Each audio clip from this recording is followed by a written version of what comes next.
स्वागत है। आज हमारे सामने श्रीमद् भगवद गीता सार और उपदेश से जुड़े कुछ दस्तावेज और नोट्स हैं। ऐसा लगता है कि ये गीता के मूल सिद्धांतों और इसकी संरचना को समझने की कोशिश करते हैं। हम सब जानते हैं कि गीता महाभारत का वो हिस्सा है जहाँ कुरुक्षेत्र के मैदान में अर्जुन उलझन में है और कृष्ण उन्हें रास्ता दिखाते हैं। तो आज हमारा काम है इन स्रोतों की गहराई में उतरना और देखना कि ये गीता के संदेशों के बारे में क्या खास बातें उजागर करते हैं। सिर्फ सतही जानकारी नहीं, बल्कि वो नुक्ते जो शायद पहली नजर में न दिखें। बिल्कुल, ये वो क्षण है जब अर्जुन अपने ही सगे संबंधियों के खिलाफ लड़ने के विचार से एकदम हिल जाते हैं। यही कृष्ण उन्हें कर्म, धर्म, जीवन और वास्तविकता के गूढ़ रहस्यों का उपदेश देते हैं।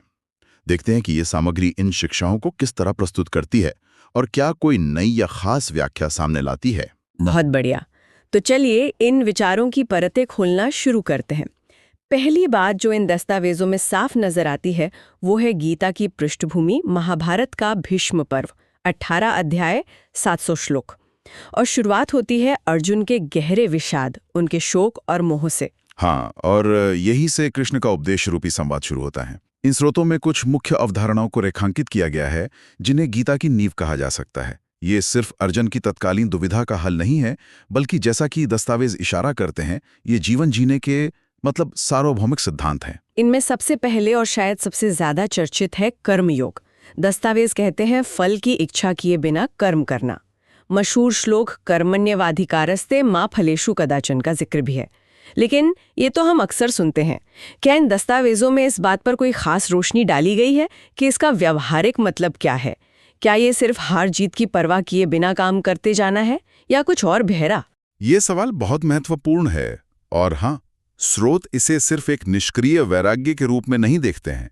इसका गहरा मतलब यह है कि हमारा अधिकार और नियंत्रण केवल अपने कर्म, अपने प्रयास पर है। कर्म का नतीजा या फल तो आप देखें अनगिनत बाहरी परिस्थितियों पर निर्भर करता है जिन पर हमारा कोई वश नहीं होता।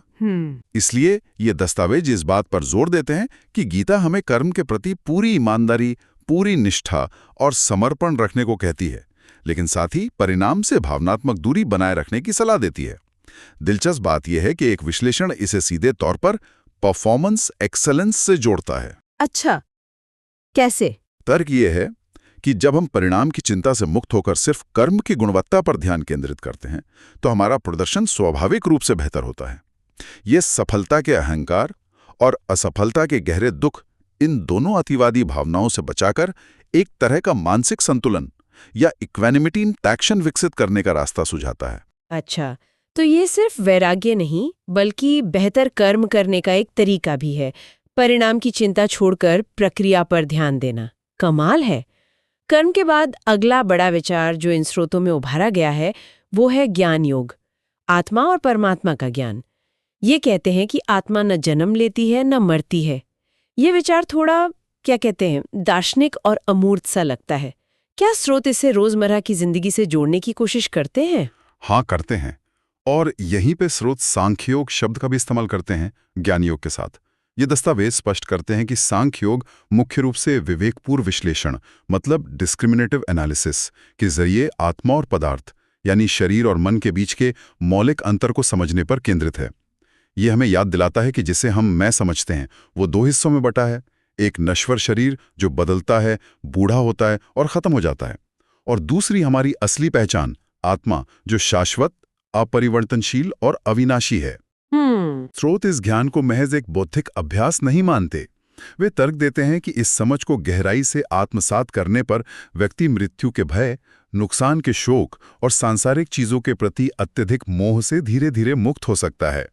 ये ज्ञान जीवन की अनिवार्य मुश्किलों और बदलावों का सामना करने के लिए एक मजबूत आंतरिक आधार देता है।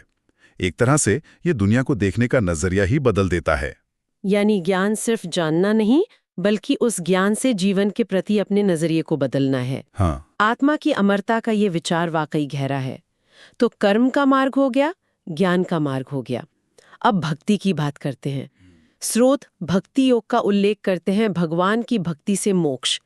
ये कैसे काम करता है, खासकर उनके लिए जो शायद ज्यादा ज्ञानी या कर्मठ ना हो?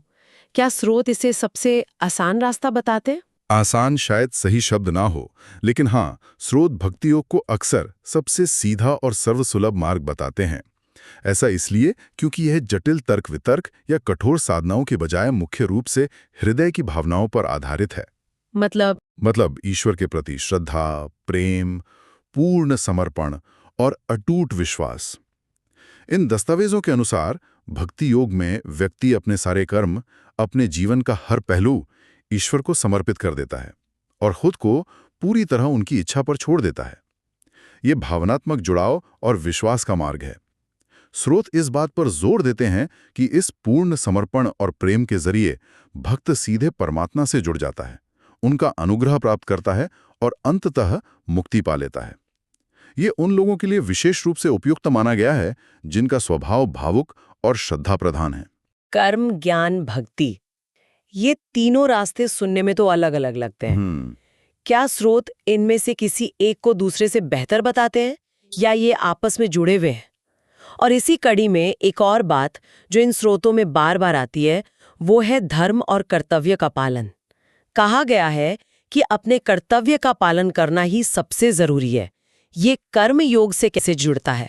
बहुत अच्छा सवाल है। स्रोत इन मार्गों को अलग अलग दिखाते तो हैं, लेकिन उनमें कोई श्रेष्ठता क्रम स्थापित नहीं करते हैं, बल्कि वे यह संकेत देते हैं कि आपस में जुड़े हुए हैं। व्यक्ति अपनी प्रकृति और झुकाव के अनुसार किसी एक पर ज्यादा ध्यान केंद्रित कर सकता है या उनका समन्वय कर सकता है। अच्छा। अब आते हैं धर्म और कर्तव्य पर। यह मुद्दा सीधे अर्जुन की मूल समस्या का समाधान करता है। अर्जुन एक क्षत्रिय हैं और युद्ध भूमि में न्याय के लिए लड़ना उनका स्वधर्म है। स्रोत स्वधर्म को परिभाषित करते हुए कहते हैं, व्यक्ति की अपनी प्रकृति यानी स्वभाव और सामाजिक स्थिति से उत्पन्न होने वाले कर्तव्य। कृष्ण अर्जुन को यही समझाते हैं कि अपने स्वधर्म का पालन करना, चाहे वो कितना भी मुश्किल या अप्रिय क्यों न लगे, नैतिक और आध्यात्मिक रूप से अनिवार्य है। इससे मुंह मोड़ना पाप है। तो कर्मयोग सिर्फ कोई भी काम करना नहीं है, बल्कि अपने स्वधर्म के अनुसार निर्धारित कर्मों को निष्काम भाव से करना है। अच्छा। ज्ञान हमें ये समझने में मदद करता है कि हमारा स्वधर्म क्या है और उसे क्यों करना चाहिए, और भक्ति हमें उस कर्म को ईश्वर को समर्पित करने की प्रेरणा दे सकती है।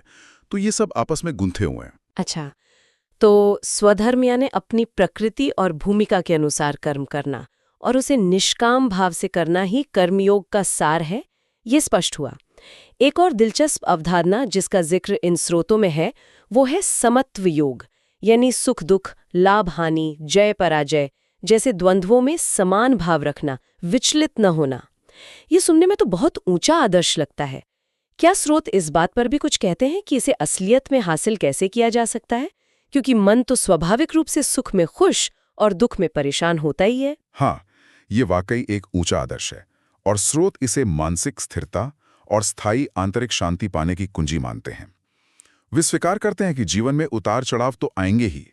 सुख के बाद दुख, सफलता के बाद असफलता, ये चक्र चलता रहता है। समत्व का मतलब भावनाओं को दबाना या पत्थर बन जाना नहीं है। हाँ, बिल्कुल। बल्कि इसका मतलब है इन बाहरी परिस्थितियों के झोंकों से अपनी आंतरिक शांति और संतुलन को भंग न होने देना। स्रोत इसे हासिल करने के लिए अभ्यास पर जोर देते हैं। किस तरह का अभ्यास? पहला, कर्मफल से अनासक्ति का अभ्यास, जैसा हमने कर्मयोग में देखा। जब हम परिणाम से बंधे नहीं होते तो सफलता हमें अहंकारी नहीं बनाती और असफलता हमें तोड़ती नहीं। दूसरा, स्रोत यहाँ मानसिक अनुशासन और विवेक के निरंतर अभ्यास का सुझाव देते हैं।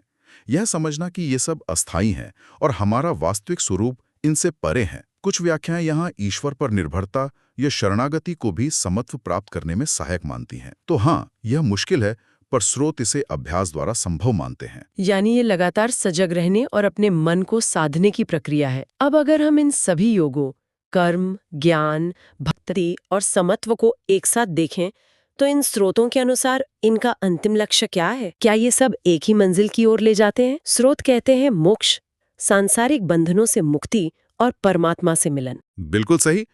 मोक्ष ही इन सभी साधनाओं का परम लक्ष्य है, जैसा कि इन दस्तावेजों में बार बार दोहराया गया है। ये सभी मार्ग भले ही उनके रास्ते अलग अलग दिखें, अंततः व्यक्ति को अज्ञान, अपने वास्तविक स्वरूप को न जानना, हाँ, अज्ञान, अहंकार यानी मैं और मेरा की भावना और सांसारिक इच्छाओं और आसक्तियों के बंधनों से मुक्त कराने के लिए हैं। मोक्ष को जीवन मृत्यु के अंतहीन चक्र मतलब संसार से पूरी तरह बाहर निकल जाने की अवस्था के रूप में वर्णित किया गया है। यह अपने वास्तविक शाश्वत स्वरूप यानी आत्मा को पहचानकर परम सत्य या परमात्मा में विलीन हो जाने की परम स्थिति है। स्रोत इस बात को भी उजागर करते हैं कि गीता की खूबसूरती इसी में है कि वो विभिन्न स्वभावों और योग्यताओं वाले लोगों के लिए ये विविध मार्ग प्रस्तुत करती है, ताकि हर कोई अपनी क्षमता और रुचि के अनुसार इस परम लक्ष्य की ओर बढ़ सके। कोई एक one size fits all formula नहीं है। ये बात बहुत महत्वपूर्ण है कि अलग-अलग लोगों के लिए अलग-अलग रास्ते सुझाए गए हैं। स्रोत सामग्री में गीता के 18 अध्यायों का एक संक्षिप्त सार भी दिया गया है।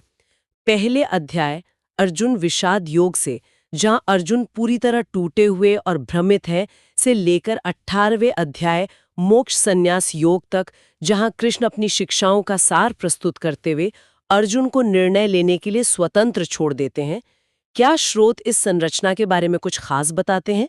क्या ये सिर्फ विषयों की सूची है या इसमें कोई गहरा क्रम या विकास छुपा है? स्रोत इस संरचना को महज एक सूची नहीं मानते, बल्कि इसे एक सोची समझी क्रमिक यात्रा के रूप में देखते हैं।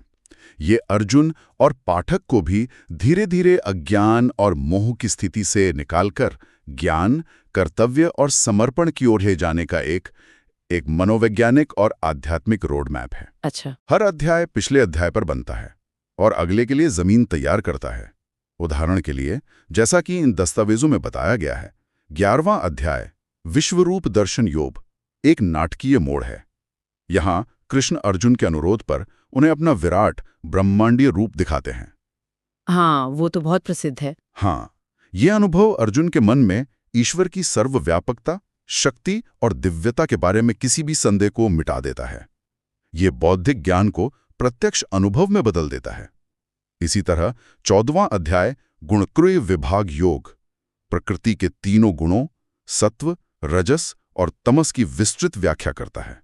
सत्व, रजस, तमस। हाँ, सत्व यानी प्रकाश, ज्ञान, रजस यानी क्रिया, कामना और तमस यानी अंधकार, जड़ता। स्रोत बताते हैं कि ये अध्याय ये समझने में मदद करता है कि हमारे विचार, कर्म, स्वभाव और यहाँ तक कि हमारी पसंद नापसंद भी इन 3 गुणों से कैसे प्रभावित होती हैं और कैसे हम इन गुणों से ऊपर उठ सकते हैं। तो हाँ, ये संरचना बहुत मायने रखती है और दिखाती है कि गीता कितने व्यवस्थित ढंग से गहन ज्ञान प्रस्तुत करती है। ये सचमुच एक पूरी यात्रा है, अर्जुन की उदासी से शुरू होकर मोक्ष के मार्ग तक। तो अगर हम इन सभी स्रोतों से मिली जानकारी को समेटें तो सार क्या निकलता है? क्या ये सिर्फ एक प्राचीन धार्मिक ग्रंथ के बारे में है या इनका संदेश आज भी उतना ही प्रासंगिक है? इन स्रोतों का निचोड़ यही है कि भगवद गीता केवल एक ऐतिहासिक या धार्मिक ग्रंथ भर नहीं है, बल्कि ये जीवन जीने की एक कला, एक व्यावहारिक दर्शन है। ये हमें दिखाती है कि कैसे हम अपने रोजमर्रा के जीवन में अपने कर्तव्यों का पालन करते हुए, ज्ञान अर्जित करते हुए, भक्ति का विकास करते हुए और सबसे महत्वपूर्ण मानसिक संतुलन यानी समत्व बनाए रखते हुए एक सार्थक और उद्देश्यपूर्ण जीवन जी सकते हैं। जैसा कि हमने देखा, ये किसी एक कट्टर रास्ते पर चलने को नहीं कहती, बल्कि विभिन्न आध्यात्मिक मार्गों, कर्म, ज्ञान, भक्ति का एक अद्भुत समन्वय प्रस्तुत करती है। स्रोत इस बात पर बल देते हैं कि इसकी शिक्षाएं किसी काल या स्थान तक सीमित नहीं हैं, बल्कि ये सार्वभौमिक और कालातीत हैं। तो इन दस्तावेजों के विश्लेषण से जो बात उभर कर आई है, वो ये है कि भगवद गीता हमें जीवन के द्वंद्वों और मुश्किलों के बीच रास्ता दिखाते हुए अपने असली स्वरूप को पहचानने और परम लक्ष्य यानी मोक्ष तक पहुंचने के कई रास्ते सुझाती है। ये रास्ते सिर्फ सैद्धांतिक नहीं, बल्कि व्यावहारिक जीवन में उतारने लायक सूत्र हैं। बिल्कुल, और इसके 18 अध्याय मानो एक सीढ़ी की तरह हैं, जो अर्जुन के बहाने हम सबके मन में उठने वाले सवालों, शंकाओं और भ्रमों को संबोधित करते हैं और हमें धीरे धीरे कर्तव्यनिष्ठा, आत्मसंयम और आत्मज्ञान की ओर ले जाते हैं। यहाँ खास बात यह है, जैसा स्रोत भी इशारा करते हैं, कि गीता मानव स्वभाव की विविधता का सम्मान करती है। हाँ, ये बात पहले भी आई थी। हाँ, ये समझती है कि हर व्यक्ति का स्वभाव, झुकाव और क्षमता अलग होती है। इसीलिए ये कर्म प्रधान व्यक्ति के लिए कर्मयोग, ज्ञान और विवेक प्रधान के लिए ज्ञान योग और श्रद्धा व भाव प्रधान व्यक्ति के लिए भक्ति योग का मार्ग सुझाती है। इसमें एक अद्भुत समावेशी दृष्टिकोण है। सचमुच इन स्रोतों ने हमें गीता के विशाल ज्ञान सागर की कुछ महत्वपूर्ण और शायद कम चर्चित गहराइयों से परिचित कराया है। ये सिर्फ सतह को नहीं छूते बल्कि अंदर झांकने में मदद करते हैं। और जाते जाते यहाँ एक विचार छोड़ जाते हैं जिस पर शायद मनन किया जा सकता है। आज की इस भाग दौड़ भरी, जटिल और अक्सर तनावपूर्ण दुनिया में जहाँ अनिश्चितता एक नियम सी बन गई है, गीता के ये सिद्धांत जैसे फल की चिंता किए बिना अपने काम पर ध्यान देना, निष्काम कर्म, जीवन के हर उतार चढ़ाव में मानसिक संतुलन बनाए रखने की कोशिश करना, समत्व, या अपनी जिम्मेदारियों और भूमिकाओं को ईमानदारी से निभाना, स्वधर्म, ये सब हमारे व्यक्तिगत जीवन, हमारे रिश्तों और हमारे समाज को किस तरह ज्यादा शांत, संतुलित और उद्देश्यपूर्ण बनाने में मदद कर सकते हैं। क्या ये प्राचीन सूत्र आज भी उतने ही प्रासंगिक और शक्तिशाली हैं?